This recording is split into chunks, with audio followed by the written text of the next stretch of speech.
Hey everybody, how's it going? Welcome. This is No Bones About Wrestling. I'm one of your hosts. My name is Asa, and this I think I'm nope, wrong way. This is Wolf, and he is subbing in tonight for K Fabulous. She is sick with COVID, and she has given me COVID now, so that's Uh-oh. fun. Yeah, so I'm feeling better than she was, but so if I'm coughing and stuff, I'm sorry. So. Yeah, at least I figured out why I've been feeling so shitty. That's what I said, and both of us, why we've been not feeling right. Yeah. Um, Anyways, I'm here. We're here. We're alive. We're fine. But yeah, so tonight we're going to talk about, what happened on AEW TV this past week. We're going to look ahead a little bit. We're going to, of course, do our top five rankings and discuss some topics. So let's get right at it. With the AEW TV report. And Wolf, if you got something to say, about these matches, as always, just jump in. Same thing for viewers. If you got something to say, just type it out and keep it about AEW and about pro wrestling in general. And I will try and talk to you about it, or we will try and talk to you about it, I should say. All right, AEW Dynamite, January 29th in Huntsville, Alabama. Opened up with Will Ospreay taking on Brian Cage of the Callis family. And Brian Cage, he is no longer the Ring of Honor TV champion, is he? No. Hold on. Let me. I believe Commander. Yeah, Commander is. Well, that's right. Yeah. Well, this match was tremendous. I'll say that right off the bat. I always say Brian Cage should be in world title contention. I mean, the guy has the moves, the look. He's good on the mic, even. He's not great, but good on the mic. He should be in the world title scene, no doubt. But anyways, so he and Will Ospreay fought. It was very good, very well done. Ospreay picked up the win. He's been on quite a streak here for the most part. Will Ospreay has. And as I said, for my money, I believe all around he's the best wrestler in the world right now. Um, what do you think of this? You got anything to say about Osprey or Cage? Um. I mean, not in particular. I think it was just exactly what we knew. About them. Yeah, Osprey's great. Brian Cage is also great.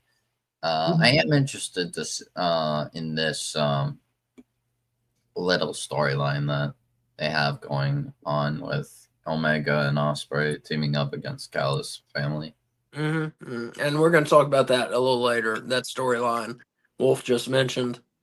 So that one I gave 4 bones out of 5. If you're new to the show, I rank all the matches 0 bones to 5, with 5 being the best. So 4 bones out of 5 on that one. Next up, we had Double J, Jeff Jarrett, former multi-time world champion, taking on Claudio Castagnoli, 1/3 of the World Trios champions, and part of the Death Riders.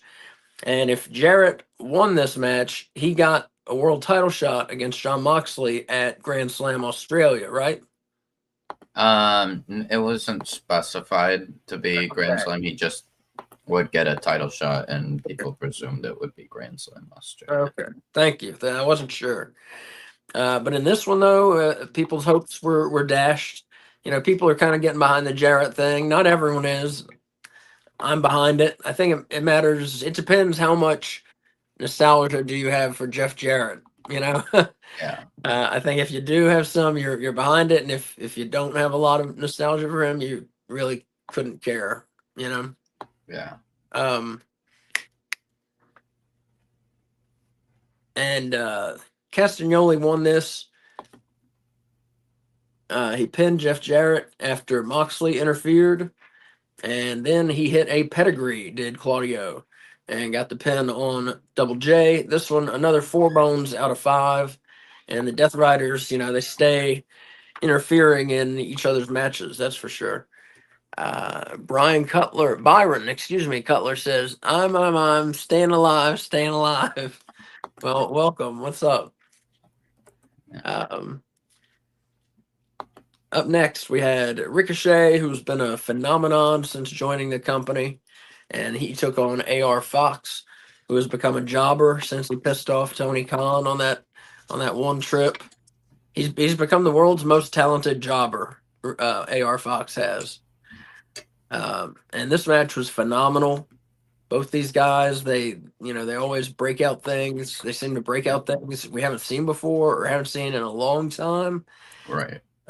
Just a phenomenal match. Not really for any reason other than to just have a phenomenal match, and that's fine with me. That's reason enough. I did want to mention two things. Yeah. One thing I didn't like was when we mentioned Death Riders getting involved in each other's matches. Like, I kind of didn't like that for this match that we had with Claudio and Jarrett. I feel like Claudio absolutely should not be getting help against Jeff Jarrett. Like, I don't know, it just feels wrong. And people were saying apparently Moxley was like yelling at the camera, like embarrassing. And I mean, people were like taking that as if like Moxley was kind of like shooting on that like decision to have like Moxley interfere for Claudio or something, or I don't know, but I do agree that I don't think Claudio needed it, at least Moxley's help. Like Wheeler maybe, but like Claudio, no. Like Moxley helping Claudio, I don't think was necessary. Regarding Ricochet and AR Fox, sorry. I did mention that I wasn't entirely moved by Dynamite. And it looked like, for me at least, personally, I thought Ricochet versus AR Fox was like the only highlight of the night, really. Yeah, I heard a lot of people say they thought this was like a below average Dynamite. Yeah, it's like it kind of just didn't really progress much, and it seemed like only Ricochet and AR Fox was the only thing, because Swerve got involved. Like, that was the only thing that really helped story-wise, I guess. I can see what you're saying there. Only thing that helped story-wise. I enjoyed the show, though. It wasn't their best, but it was far from being a bad episode. I thought it was a very good episode. I think as a standalone show, it was good, but right. Otherwise, it was like left a lot to be desired.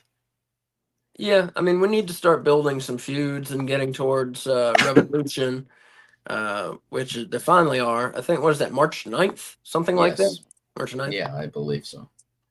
But yeah, Ricochet pinned AR Fox, gave that one 4.5 bones out of 5. Tremendous match.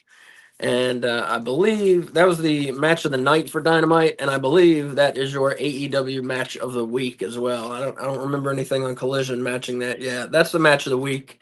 Ricochet over AR Fox. Up next, we had Jay White, and he took on Wheeler Yuta of the Death Riders, also 1/3 of the World Trios champions. We haven't seen Pac in a little bit. We haven't seen him wrestle in a little bit. And this was a good one, solid match. Jay White got the pin after the Blade Runner on Wheeler Yuta. This one I gave 4 bones out of 5. Just straight up good match. Good showcase for Jay White, I thought. Yeah. And the main event of Dynamite, it was kind of a surprise. We had Mercedes Moné defend one of her 4 belts, the TBS title. She defended it against Yuka Sakazaki, who keeps coming back and keeps getting injured. Eric Tate says AEW storylines are not that good. Right now, I would tend to agree with you. We are going to talk about some of the storylines in a bit here, Eric. But yeah, bring them up in a bit when we're talking about storylines. Yeah, let us know which ones you mean. But yeah, they need to get some better storylines going, or just in general, some storylines going, I think. I think the problem is that they do have storylines. The problem is they're not really big storylines. They're like 2-week-long storylines. Yeah. Yeah, I think that's like the major issue. That's like probably the issue of AEW is that their storylines are too small, and when they do big storylines, it's like, okay, great, but like either sometimes a build falls off, or it's like kind of like that. I don't know. Maybe that's why, because when they do big storylines, it's like such a big deal. But Yeah. I don't know. No, I hear what you're saying, and that's something WWE they're better at than AEW is making a storyline feel big. Yeah. And I mean, it's right. Like if you just for example, look back at WrestleMania 40, look at Cody versus Roman Reigns. That match was so big and was, watched by everyone in the wrestling world, even myself, who I was, boycotting WWE at the time. Uh, I was not giving them any money, so I watched that match. So I didn't technically give them any money, but I did watch that match because I wanted to know. Everybody wanted to know what happened, Yeah. and it felt like a huge match for the wrestling world. And AEW, you know, I, God bless Kenny Omega and God bless Will Ospreay, but they could do that 10 times, and it would never feel as big as Cody versus Roman felt. And the match would always be better. Don't get me wrong. Ospreay versus Omega would always be better. It 100%. would not feel as big as that match felt. So Right. that just kind of a display of what we're talking about for you. Yeah, main event was Monet versus Yuka Sakazaki, and Monet got the win, kept her belt. Good match, good women's match. 4 bones out of 5, and Monet continues to do. I know she gets a lot of heat. She continues to do what I think is good work in the women's division. Uh, I think she's shown she can wrestle with pretty much any woman. Maybe not Britt Baker, but Britt Baker seems like a bit uncooperative at the moment. I think it's just a matter of Britt is like doesn't fit AEW anymore. It feels like the only time I like personally I feel like the only time Britt was really good was when she was like the only like big star, like the only good star there, like the only good like female wrestler on the AEW roster. But now we have so much um good women in AEW, and we also have like women who are improving. Like Willow has gotten up to I'd say main event level. Statlander and as well Julia has improved to like that solid mid card level. Mhm. And yes, also still feuding with main eventers like Jamie Hayter. Um, so now it's like now Britt's kind of been outshined. Right. I think it started like she was starting to be outshined when she was teaming with Jamie. It was like very clear that Jamie was a better wrestler than Britt. And I think that was when people realized, oh yeah, Jamie's the better wrestler, Britt not so much. Yeah. No, you're definitely right. You're definitely right about that. Eric Tate says, "What time will Grand Slam be on?" That's a good question, Wolf. I bet you know. It's Around on like 2:30 a.m. Eastern, March like right 15th. February. Oh, I'm sorry, February 15th is what I meant. Yeah. Um, so do they mean like technically, do they mean the night of February 15th, or do they mean like technically it's midnight and now we're at February 15th? You get me? Let me find out. Okay, okay. But yeah, in the very early morning, and it's going to be on TBS and Max simulcast. We have found that out.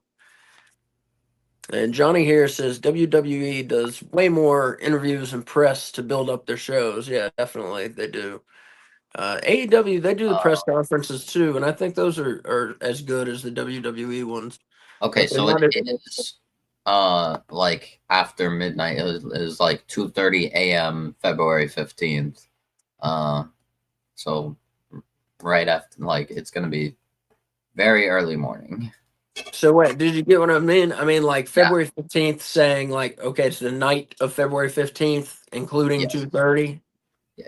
That's what we mean. Okay. Yeah, so like it's not like February 16th 2:30. No, it's February 15th 2:30 a.m. Okay. Eastern. Yeah. All right. I just want to make sure there. But yeah, so 2:30, it'll be on live as I understand it. Um, I doubt we will do a watch along for that. I don't think so. I don't know though. If we do, it'll be the next day. Maybe we'll do one the next day or something like that. Yeah. So I think that's what we'll do because I'm not staying up till fucking 5:30 for wrestling. No, yeah, I don't think so. Um, I mean, no we matter only have two matches so far. So. right, and we'll talk about that's something I want to talk about later as well. Is Grand Slam, and here Johnny says Monet and Britt can do a great hardcore match. No, no, No, absolutely not. Absolutely not. Monet and well, Britt better not look at each other ever again. Nobody wants that. I think Uh, you may be right. Yeah, they didn't seem they could work together. yeah. Monet is just too fast for, um, what's it called? Britt, Yeah, like it's too fast. Britt is too slow for Monet, so yeah, yeah, it just doesn't work. yeah, I hear you. So yeah, Dynamite. Like I said, I thought it was a good show. Uh, Wolf thought it not so much, but we both could agree it needed more building of storylines headed up a Grand Slam Australia. Definitely. Yeah. Um, so let's head. Collision was February 1st, again in Huntsville, Alabama. And we opened up. We had former world champ Samoa Joe team up against former FTW champ, team up with former FTW champ Hook. And they took on the Patriarchy, Kip Sabian and Nick Wayne. And we had a decent tag match here. It wasn't that anyone was bad, it was just very one sided for Samoa Joe and Hook. And I think Sabian and Nick Wayne, they have good offenses and they could have shown some stuff off. Just they weren't allowed to. So Samoa Joe and Hook won this. Joe pinned Kip Sabian after a muscle buster. This one I gave 3 bones out of 5 because, like I said, it wasn't a bad match. Just we didn't get to see much from Sabian and Wayne. Like it was almost a squash match. Yeah. That's I kind of not surprised because it feels like I don't know. It feels like lately Nick Wayne and Sabian are more so in not even enhancement talents because they're putting over like clearly way better wrestlers than them. But I think the end goal, I don't know, maybe we get Samoa Joe versus Christian at Revolution, or I don't That's a know. good question. That's one of my questions. So we'll go ahead and talk about it now. That's one of the questions I had for actually that topic came from Kay Fabulous in her sick bed. Okay. Uh, so she said patriarchy feud versus Samoa Joe and Hook. Where is this going? What's the point of all this? How is it going to shake out? So yeah, what do you think? I think it's either going to be a trios match between Joe, Hook, and Shibata versus the Patriarchy, or it's going to possibly lead to Joe versus Christian, maybe at Revolution. I think that would be the best choice, doing Joe versus Christian at Revolution, because like I feel like it'd be a bigger it would be better for a pay-per-view match than just a trios match between the two teams. Yeah, no, I agree. And then what do you think? Have Christian go over Joe? Yeah, Think so. yeah, yeah. I think that would need to happen, and then um, either they can continue it, or uh, they could just have maybe Christian consider cashing in his contract thing. Yeah, yeah, Uh, but I don't know. I got you. Let's see. Up next, we had the return of the Beast Mortos, one of my favorites in AEW, and he took on Adam Priest, who's been around quite a bit lately, and he squashed him. Beast Mortos pinned Priest after hitting a move that I swear they said the name of it was Destination Hellhole. So that's an interesting move name. I swear that's what they said. Maybe they added the destination part and the move is just called the Hellhole. I don't know. But that's what they said. That's what I caught. So yeah, that was a squash. We don't rate squashes here. Up next, we had the greatest wrestler alive, Max Caster, who is now fully on his singles run. Even had a new beat behind him as his entrance, but he did not get to rap as he took on another returning Mexican wrestler, and that was Roosh. Came back in a golden um, bull mask, which is weird because he's the white bull, but whatever. And he came back in like a double long golden cape, which that cape looked awesome on him, I thought. Uh, and apparently, Lefexion Ingobernable is still a thing. Uh, Yep. so okay, but he came out with Dralistico, and Roosh looked great. He pinned Caster after hitting "You Get the Horns," which is where he runs at you and crushes your head in the corner, basically. But yeah, Roosh looked great, and he did a promo in Spanglish afterwards. I picked up a little of the Spanish, but they need to have him pick one. Either do it in Spanish and translate, or do it in Spanish and don't translate. Yeah, don't just like pepper in English. It just makes it confusing. I think unless you're bilingual, it makes it confusing to understand what the hell he's trying to say. But I'm ready for a Roosh push. Whatever they do with his talking, I'm ready for a Roosh push. That's for sure. Let's see. Johnny here says Adam Priest should be on SmackDown learning with Damian Priest. That would be pretty funny.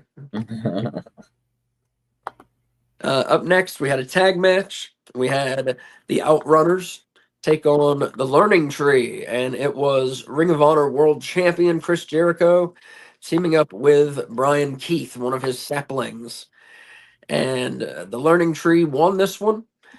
Keith rolled up Turbo Floyd for the pin.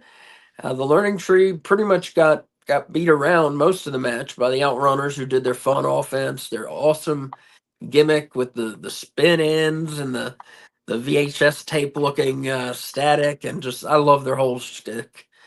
But they lost. As I said, Keith rolled up Turbo Floyd for the pin, and this was a good match. It was fun. Nothing special. 3.5 bones out of 5. Just a good solid TV match. Up next, we had Taya Valkyrie take on Harley Cameron. And wow, this was bad. It was real bad. They were from the bell. They were botching moves and making moves look awkward and making it obvious that they were helping their opponent with the move and not hiding calling moves, and just wow, it was garbage. It was one of the worst matches I've ever seen on television. Yikes. I mean, it was bad. When I think about it, I mean, I feel like Harley is still kind of newish, but so like I could understand her kind of like not so great, but that's why Taya's in there. Yeah, but the thing is, I've kind of given up on Taya Valkyrie. I think she can't be helped. She can't be saved. She's kind of a terrible wrestler. I agree. Cause like I don't know. Cause when she came in, she debuted. I remember the internet kind of blew up and said like tried making her a big deal. Said like, oh, this is amazing. And then she started feuding with Jade.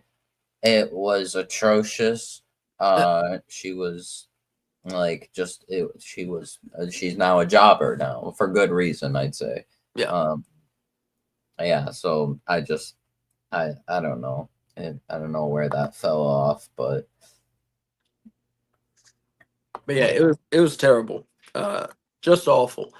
But Harley Cameron, she pinned Taya Valkyrie with a roll up. She got her first television win in AEW. So good for her, I guess. Not good for us, the viewers. Not good at all. Match did not end nearly soon enough. I gave this 1 bone out of 5. Um, it only got 1 bone because Harley Cameron won. If she had not won the match, this would have gotten a 0. yeah. Yeah, Um, I would probably say even less than that, because less than that, less than negative. that, yeah, I don't go negative. negative. 0 is the least I give. Because yeah, it's like Harley needed to win that, because Yeah, it would have been really unfortunate that if Harley still lost when she's showing improvement, um, like throughout her career, basically. Like she's consistently getting better, but definitely. Eric Tate even called it a comedy match. And here Switch asks, "Do you think Harley is going to get a match with Monet?" yeah, Grand Slam, Australia, because Think so? Harley's Australian, so she's gonna get Yeah. a match.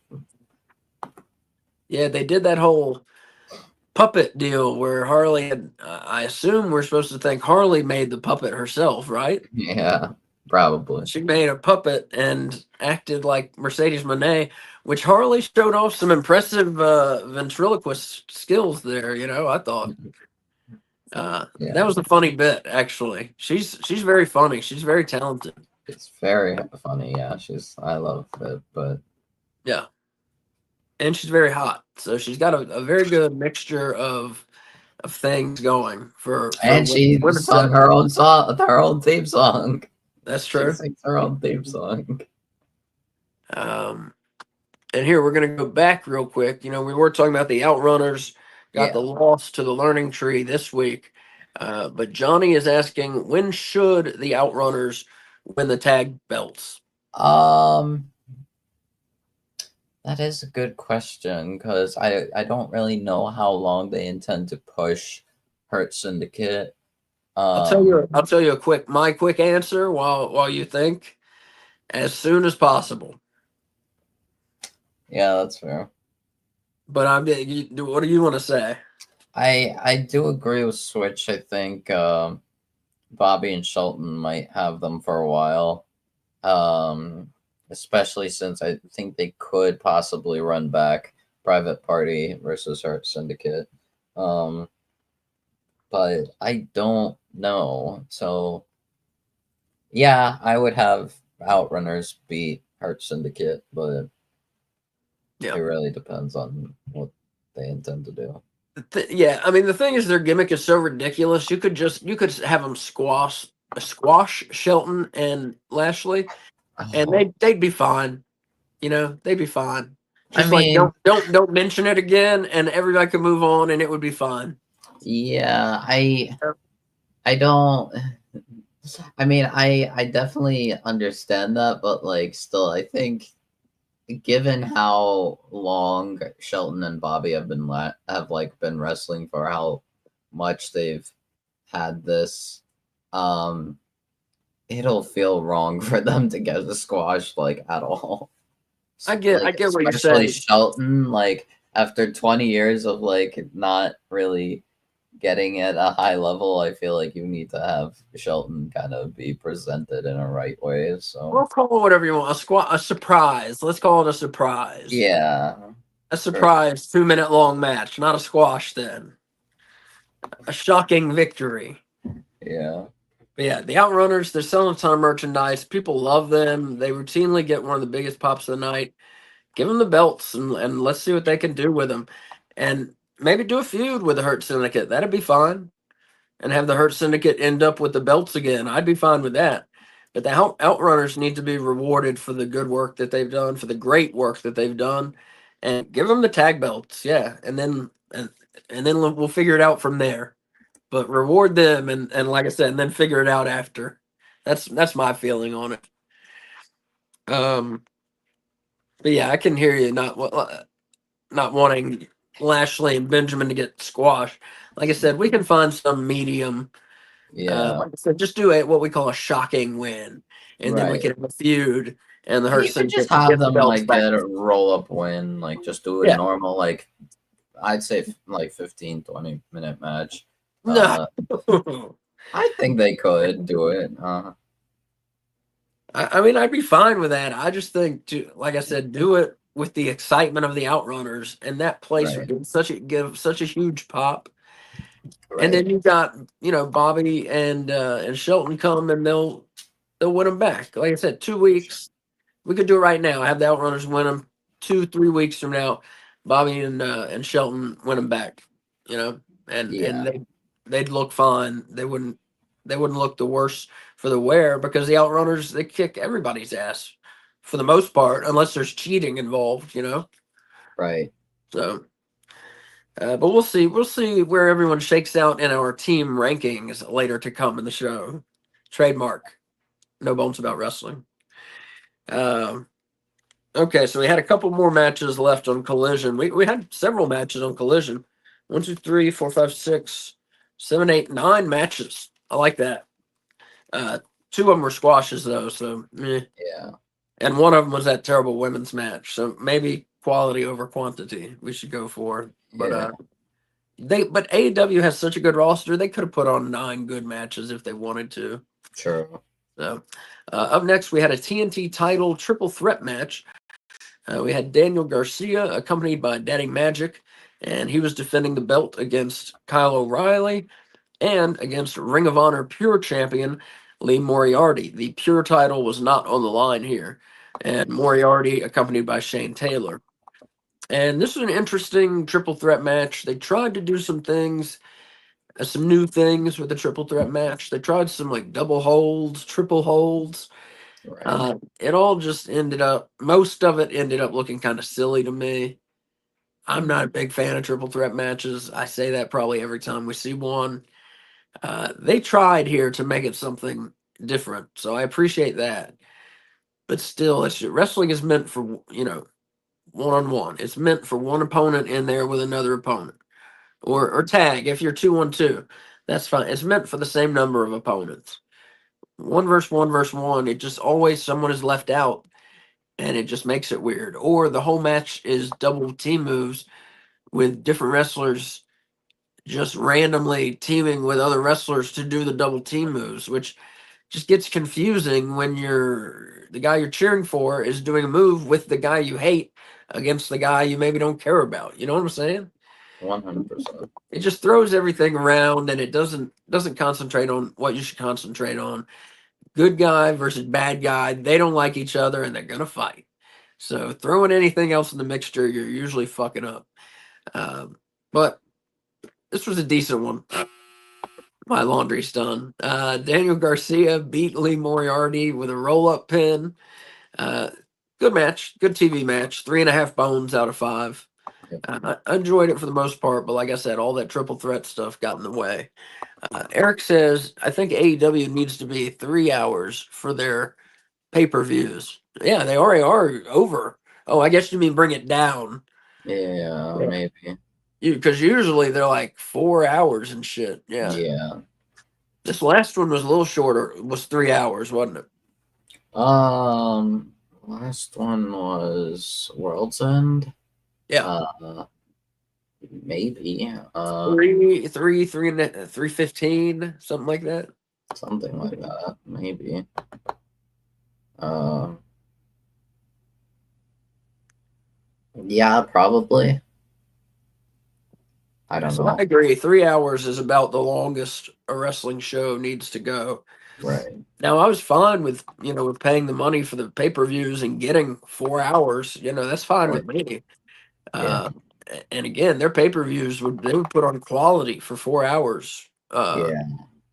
But it's a little It long, does drag along a while, yeah. Yeah, So unless you're doing WrestleMania, like unless you're doing your biggest show of the year, yeah, 4 hours is too much. all in 100% can be 4 hours, but Right. what's it called? Especially at Wembley, like 4 hours for sure. But what's it called? Like I don't know, like a double or nothing, for example, should not be 4 hours whatsoever. Yeah, I agree. I agree.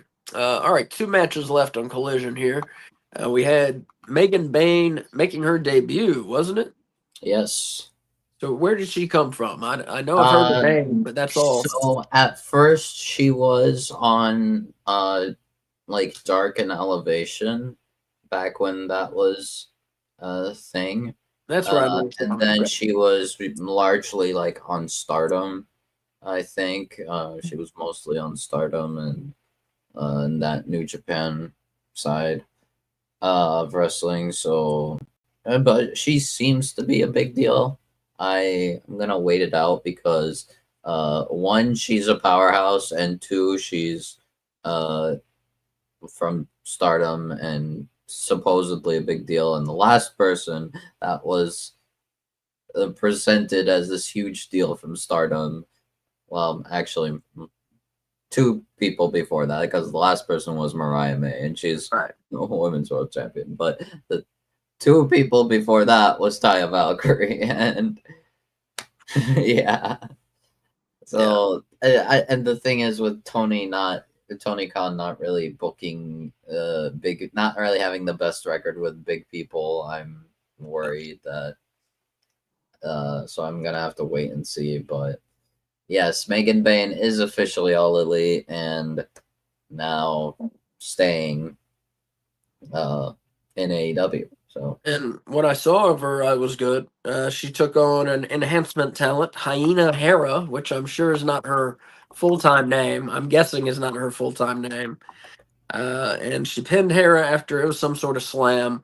But Bane looked very strong, and she looked pretty good in this. So yeah, we'll see once we send her a real match. Um, Going back to our discussion a minute ago, Johnny here says it was ideal to have 4 hour pay-per-views when there were four pay-per-views. Yeah, yeah, that makes more sense. I agree. yeah, Main event of Collision was a Mid South Street Fight Falls Count Anywhere match. And they're saying Mid South because that was the promotion that used to go through Alabama back before the McMahons bought everything in the 80s. And so the Death Riders, led by world champion John Moxley, the other member, one third of the World Trios champions, Wheeler Yuta, and they took on FTR. And this was a fun match right from the bell. I mean, these guys, they went through the crowd, they threw drinks on each other, they bit each other. They were fighting. They were going right at it the whole match. They gave the crowd a nice through the crowd brawl. Good time. Dax Harwood pinned Wheeler Yuta after Harwood and Wheeler hit a spike pile driver on Yuta through the announcer's table. Looked pretty brutal, and Harwood just rolled over and got the pin. Very fun match, and FTR get the win over the Death Riders here. 4.5 bones out of 5 to end the show. One of the best matches of the week. But again, the best match of the week, Ricochet and AR Fox, I think. Um, you got anything to say about this main event? uh, not really. I mean, I had a feeling that FTR would win it. They don't even defend their titles. Yeah. And Yeah. Johnny here says I wouldn't call them the trios champions. They don't even defend their titles. I hear you, but I like to be technical on the show. They are Yeah. technically the champions.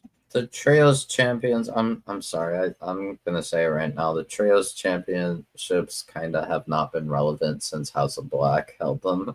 Yeah, Um, it's um, it's really unfortunate, but sad but true. Yeah, yeah, but it's obvious where the direction is going.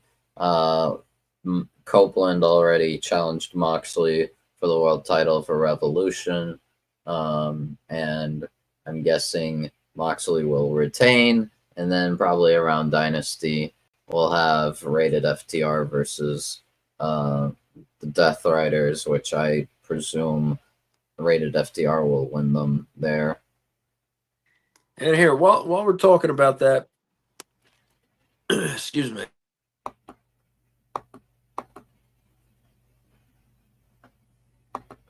Oh, well,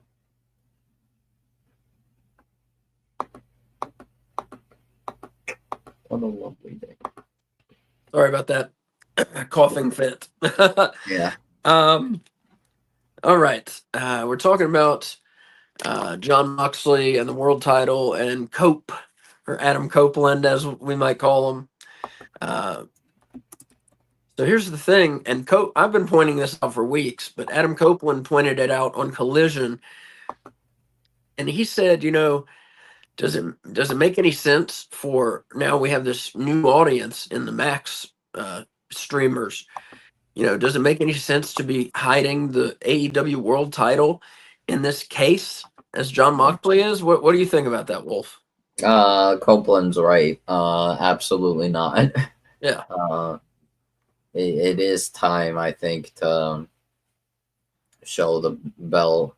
I don't like that. It's weird because I mean that is something I don't really care for regarding this storyline. But like when it comes to the Death Riders, like everyone's like saying, "Oh, this Death Rider storyline sucks," but like people are still watching it. Like on their social media and like their YouTube, for example, the most viewed segments, like the most viewed videos, are those of the Death Riders. When the are those that the Death Riders are involved. I've seen like on their YouTube channel, like anywhere, like sometimes it's like 500,000 compared to like everything else being like less than 100,000 or something. Um, like a few weeks ago, the Death Riders and Rated FTR segment got like the 1 million views, whereas like Kenny Omega returning got like not even 400,000. Um, yeah, like, dude. Johnny says, sorry to interrupt. Johnny says Moxley doesn't want his belt stolen, like what happened to Wardlow. That's pretty funny. uh, Go ahead. yeah. What were you saying, Wolf? So yeah, the thing is, I think I mean I'm not a huge fan of the Death Riders storyline necessarily, but I think the way I see it, it seems to be like kind of a necessary evil that needs to happen because like right now no one is like shutting up about the Death Riders. Like Yeah, everyone is talking about the Death Riders. even They we are, right? Yeah, the Death Riders is being the most watched segments, either Death Riders or Rated FTR. Um, so they're like the most watched segments on their YouTube channel, on their social media. Um, Well, I'm going to ask you some more about the Death Riders. So, Willie, our friend Willie, who does, was it Will's Wrestling Corner now? Is that yeah, right? He yeah, I just think changed the name. He used to be Willie Does Wrestling, but our friend Willie, he says that Moxley has smashed up the belt, and inside that metal box are the pieces of the belt. That's what Willie says. I say it has some sort of contract having to do with Shane McMahon, and we're going to open it one day and open it up, and Shane McMahon shows up, something like that. So whatever's right, what do you think, Wolf? Is the belt in that case, or is it something they're trying to fool us, and something else is in that case? I could see it being a smashed up belt. Like not like there's no straps, it's just the plates Yeah, and it's like just smashed up. Like maybe it's like the center plate and just broken kind of to fit in the case. I don't know. Um what I Another thing I wanted to say, like the main critiques I have for the Death Rider storyline, like the main two things I don't like. Uh I think it should have been Claudio that took the belt from Brian, not Moxley. Like I huh. understand Brian basically politicked to be Moxley, but I feel like Claudio kind of needed it more. Um because like Moxley's already like 3-time, or then this is his 4th time with the AEW World Title.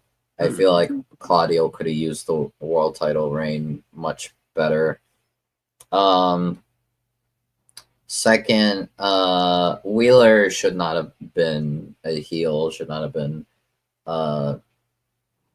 Should not have turned on Brian. Like, yeah, I think Wheeler should have stayed face. They could have easily made him a big baby face, and they kind of dropped the ball on that. I don't know why. But yeah, that's my main.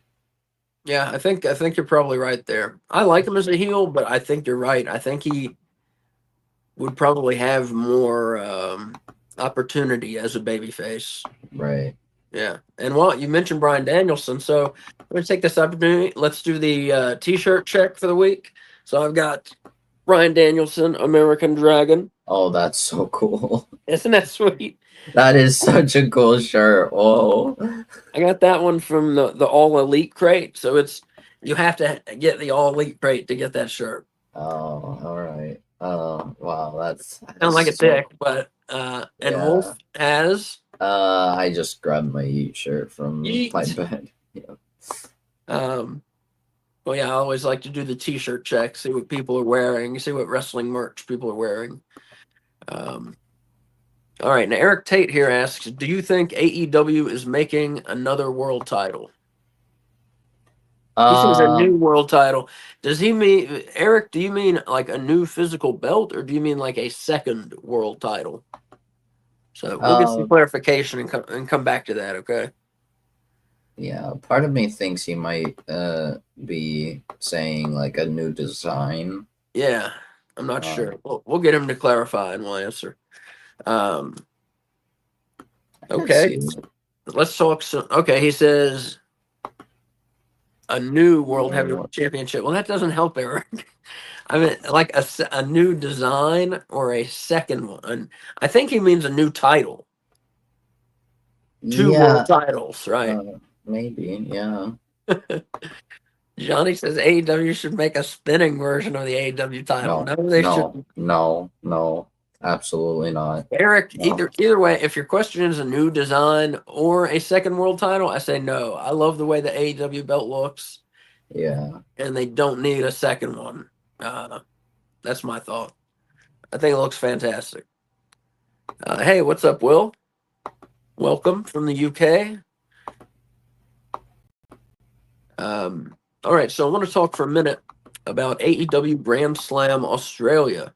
As we said, coming up February 15th, just 11 days from now, and we have 2 matches. What matches do we have, Wolf? We have Timeless Toni Storm versus Mariah May for the Women's World Championship. And we have a tag team match between Kenny Omega and Will Ospreay against Konosuke Takeshita with the AEW International Champion and Kyle Fletcher. So what are you, and here, Johnny, real quick, Johnny said CM Punk is still the real world champion. I guess that's technically true. I'm sure he still has that belt somewhere hanging proudly in his house. Maybe. So what do you think of these 2 matchups? Is that a good way to start the booking? I do think it is a great matchup.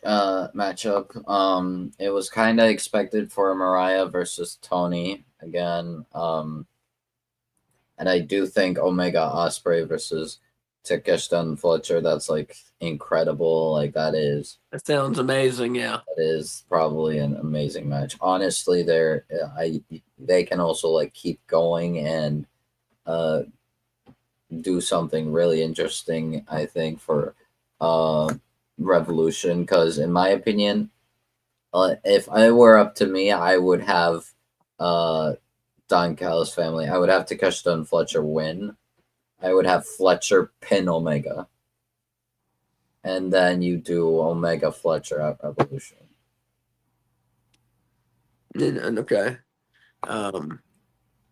Let's see here. Will says Grand Slam is on at 7:30 a.m. for him. That's in England. Yeah. There's going to be about Is that fucking for real? He said, oh, I think he's exaggerating. There's going to be about 22 more matches added, knowing Tony. Mercedes will have a match. Yeah, Mercedes will have a Mercedes match. and Harley. Yeah, I think we're gonna get Mercedes versus Harley, and then Buddy versus Okada.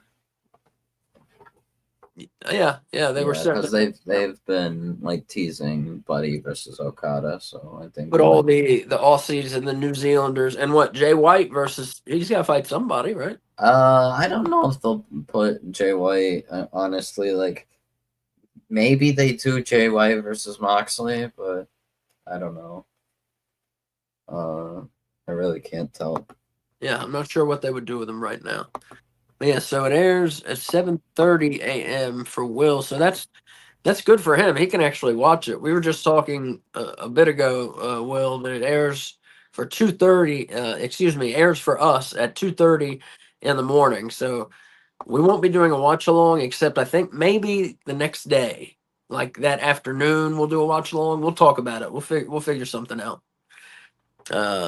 And Will says it's on really late for you in the USA. Not a lot of people will watch it. Like I was just saying, maybe a day after we'll be watching. Also, Collision first, then Grand Slam on that night. Wow, I did not know that. He says 10:30 Collision, 10:30 Eastern time. Just to let you know. Eric says I be in bed. Yeah, so that I will be in bed too.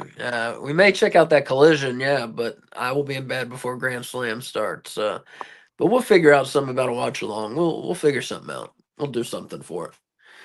But yeah, do you think so? It's a nice start for the booking, and it seems like we always ask this question with AEW and big events. Should they have more matches booked by now, Wolf? Regarding Grand Slam, yeah, I mean, I do think they really need to kind of hurry it up, and I think they should confirm these next two matches that they're kind of teasing and building, because I don't know. Because like the thing is, it's also a TV special. It's not like Grand Slam Australia is like a pay-per-view, so Right. they don't need too many matches, but they like 2 matches isn't going to be enough. I think they need to confirm Buddy versus Okada and Harley versus Mercedes, probably on Dynamite tomorrow. Because we do have the Hounds of Hell versus Konosuke Takeshita and Kyle Fletcher tomorrow. Well, let me ask you here. I'm going to read what Will put real quick. I'm gonna watch because I want to see Toni Storm as new champion. Her character work is amazing, and her acting is as well. Yeah, I totally agree, Will. Yeah, she's one of the more, if not the most interesting character in AEW, I think. And as far as the character work in AEW, she's the best. Maybe the best in all of wrestling, to be honest. And Wolf, you were just getting started. So yeah, AEW Dynamite, of course, tomorrow night. Why don't you tell us what's set up for tomorrow? Oh yes. Let me remember. We're not done yet, folks. We're not wrapping up yet. We got a little more. We do have Swerve versus Ricochet tomorrow night. We have Timeless Tony Storm versus Queen Aminata with Mariah May on commentary. We have Will Ospreay versus mystery member of the Don Callis family, because Don said there are more than 5 members of the Don Callis family, so maybe we get potentially Trent Beretta coming back, or perhaps a brand new member entirely. We'll wait and see. And we also have Hangman Adam Page live. We have MJF live. And I think that is it. And I did mention Hounds of Hell versus Takeshita and Fletcher. Yeah, sounds like a good show to me, man. Yep. Sounds good. AEW, they've been on quite a roll lately. Royal Rumble was a heck of a show. That put WWE on my radar, definitely. But AEW has been on such a roll. It's been nice to see. And if they could get their storytelling shit together, they would really have it over WWE. But WWE, say what you will about them, they don't have enough wrestling, that's for sure. But they make their storylines, the bigger ones at least, the better ones, not Yeah. all of them. They do a good job at making them very compelling, where you feel like you gotta see that match, you know? Steven, what's up, man? How you doing? Hadn't seen you in a while. Kay was concerned that you were dead, that we hadn't seen you. Johnny said the Don Callis family is going to have more members than the NWO. I hope not, but I like the Don Callis family building. It's cool to have a manager with a stable. I miss that in wrestling. Yeah. Like a Ted DiBiase or a Bobby Heenan in the WWF. Or Kevin Sullivan in the Dungeon of Doom in WCW. And Johnny also said, hopefully Tony has written plans for the next few months. Yeah, I hope so. Hope so. And Johnny asks, you want MJF versus Jeff Jarrett at Grand Slam? Yeah, I would love to see it. Yeah. I don't know if, don't do I it just think they're yet. I'd say gonna do. Revolution. Yeah, they're probably gonna do it at Revolution. Yeah, that's what I think. Steven, yeah, that's just what we've been talking about. Better add more matches to Grand Slam. Eric said WWE is now like a sports show. In a way it is, yeah. And Steven says, I'm alive. A lot going on. Been caregiver, taking care of my mom recovering from a stroke. Oh man, I'm sorry to hear that. At least she has somebody like you there to take care of her. I've been through that and seen that, and it's yeah. God bless people who can do that and who can help their loved ones, because it's not easy. It's not an easy thing. But it's good to see you. Good to see you're here. Still, Steven. Okay, and let's see, what else did I have written down here? Oh, well, that was it. But it is now time for the top five.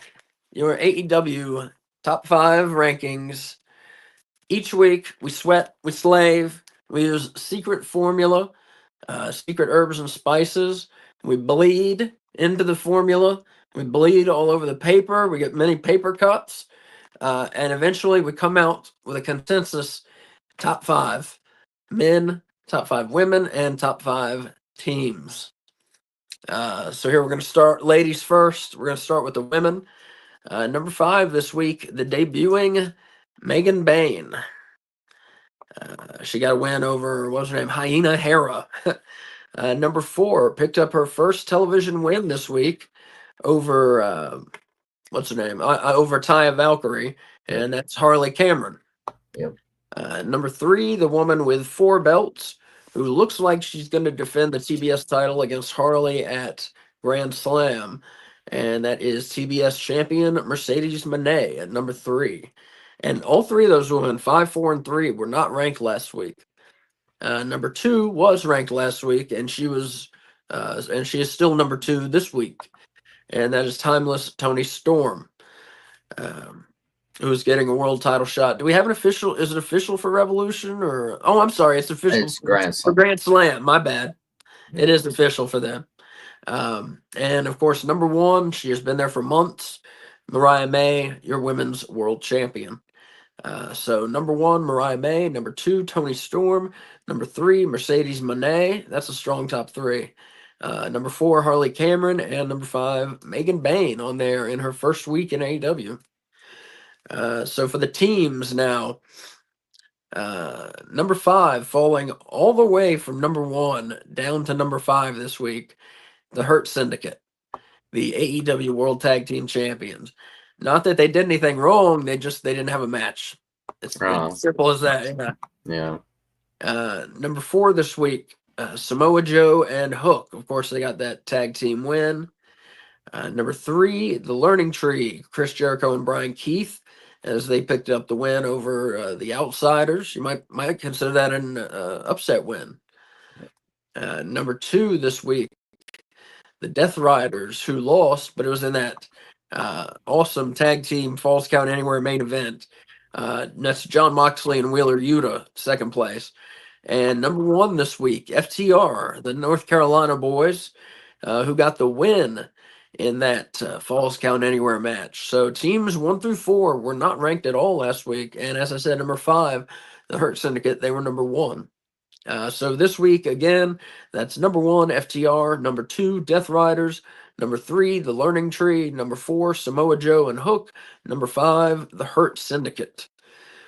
And now for the men top 5.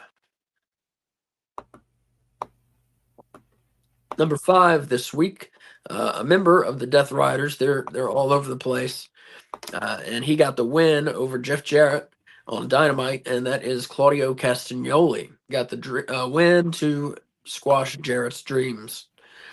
Number 4, unranked last week. He was in the match of the week this week, beating AR Fox, and that is Ricochet.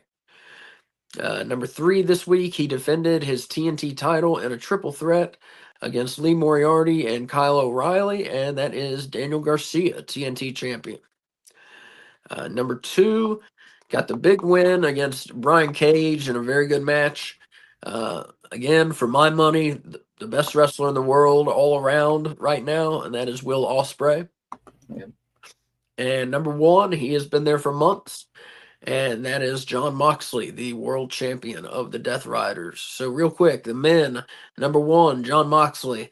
Number 2, Will Ospreay. Number 3, Daniel Garcia. Number 4, Ricochet. Number 5, Claudio Castagnoli. And folks, that's been AEW Weekly for this week. I do have a couple things I'm going to say just about stuff coming up. And Wolf, thank you for joining us. Thank you for filling in for K Fabulous. We appreciate it very much. Good job, good work. And coming up in the next week here, tomorrow night, we are doing an AEW Dynamite watch along. I think with Dylan and Willie, perhaps. 7:55 tomorrow night, 5 minutes before the show starts. Thursday night, hopefully K Fabulous and I, if we can stop coughing long enough, we will do a Super Brawl watch along. That's a WCW Super Brawl. We're going to do one from the 90s. I have not picked the year yet, but a WCW Super Brawl from the 90s. That used to be their February pay-per-view. That's why we're going to do it in February. Friday, we're not doing anything.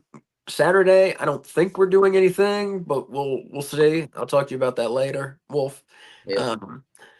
Sunday is the Super Bowl. We're not doing anything. So 3 days off there, Friday, Saturday, Sunday. And then Monday, back to the Raw watch along, and that is at 7:55. And then next week, Tuesday, 7, we'll be right back here for AEW Weekly. So Wolf, do you have anything you want to publicize real quick? No, I think I'm good. Yeah. Sounds good. Well, everybody, Eric, Steven, Johnny, Will,